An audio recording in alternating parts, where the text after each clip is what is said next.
just not an intellectual activity. That's just knee-jerk, protective of your communal solidarity, which is normal, but in a university you have to let that go. Although if you're not willing to let that go, you just shouldn't take controversial courses at a university. So it wasn't until, 18th century that people could, 19th century, when they could be protected against burning. That's really what it comes down to. I'm on some asides because I want to get this out of the way. You know why we're facing what we're facing now in the Muslim world? Because they're not yet protected from burning. They don't burn, they just chop people's heads off. But it's the same basic impetus. You say something different from what I like to hear, or what I've taught, or what someone said 1,400 years ago, I can kill you. And I can kill you with total freedom. And nobody is going to do anything to me. And that's the whole Muslim world now. And we don't know that. We thought the Muslim world was like sophisticated, civilized. Yes, it is. But only on the surface. There are people who are very sophisticated, very educated, very civilized, wonderful manners. But the Middle Ages was like that. People had wonderful manners, wonderful clothes, wonderful artworks, wonderful, ways of behavior. But when the chips were down on belief issues, if they crumbled to threats, then they're still in a medical society. So we were crumbling to threats in the West until we separated church and state. That's why the guys who wrote the Bill of Rights, Declaration of Independence, Constitution were so clever. They put in there freedom of religion, no coercion in matters of religion, and so on and so forth, which we're now backing off from. So they were way, way ahead of us. So the moment your rights were protected and you knew you could speak without being killed, then you start to speak. Then you start to look at it. And that's really what the whole thing is. And what's going on in Baghdad today? Nobody can speak unless they risk being killed. And they will be killed. Because there's always some fanatic, maniac, who feels that he's been entitled either by his revolutionary organization or God or another group to go and put a bomb under that person's car or cut that person's throat or kill his children or something. So if you're in a situation like that, if you're a good person, what are you going to do? Well, a few people will martyr themselves, but the most people will hide and shut up. That's the same thing in the Palestine area. It's the same thing in Chechnya. It's the same thing in all these countries. It's the same thing in Pakistan. It goes across all those. And we in the West are just beginning to learn it, and it's going to be very difficult in the nuclear age, because when nuclear weapons get in the hands of medieval-minded people,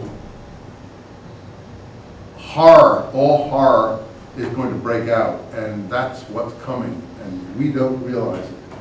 They will feel no compunction, as I told you, to put nuclear weapons in Long Beach Harbor, in New York Harbor, if they can get them into a container ship or a transport ship or something, anything like that.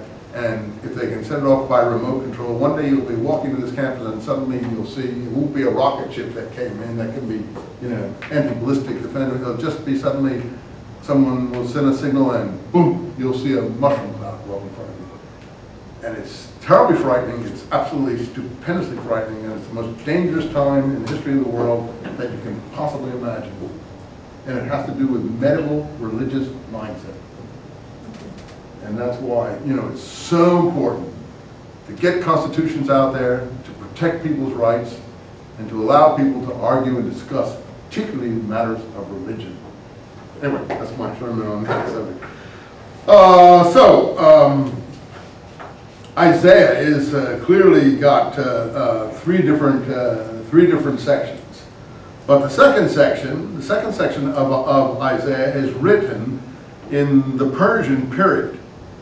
And it actually gives, I can read it to you, I don't feel like, I don't have it with me, it actually gives the words that the Persian king who conquered the Babylonians, I know I'm away from where you're at, but who conquered the Babylonians said to the Jewish community that had been carried away to Babylon, the words he used to order or entitle them or allow them to return. Now I've said a whole lot there. Can you fill in the piece there so we can move on down the chronological frame? What's the Jewish community doing in Babylon at that moment when the second part of Isaiah, not the first part of Isaiah, is actually written, and it's certainly written at that time? Well, how come they're there? Exile. What happened? How'd they get there? Yeah, tell me. That's what we want to know. After what?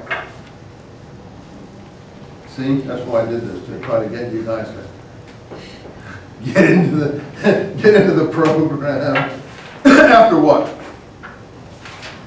After the destruction of the first temple. By whom? The Assyrians. When? About 605 to 585 BC. So the first temple lasted from when to when? That's what we were talking about the other day. Who started building the first temple? Solomon. David started and Solomon finished it. When was that? Around 1020 or 1010 or something like that BC. So it went on for about, I guess you'd say, 400 years or so. And then it was destroyed by the Babylonians in this conquest. And then a certain number of the people, the Israelites didn't exist anymore.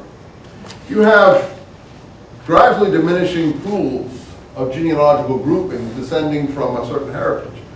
First you have Abraham, as we said, and then that splits off into several surrounding countries. For instance, Jordan today. What's the capital of Jordan today? Amman. What biblical group does that allude to?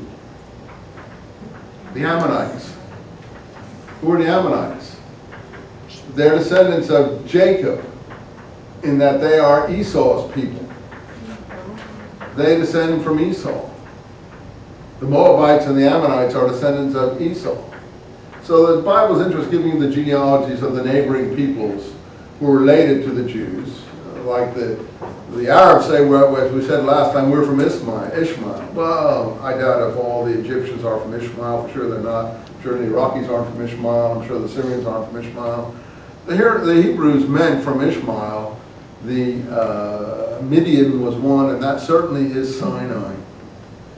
The Arab tribes in Sinai, the close Arab tribes in areas surrounding Israel proper as we now know it, not the far Arab tribes. For instance, Saudi today, I'm sure have nothing to do with Ishmael, but all of them, the myth takes over the history when it's all in the cloudy past, as we said the other day.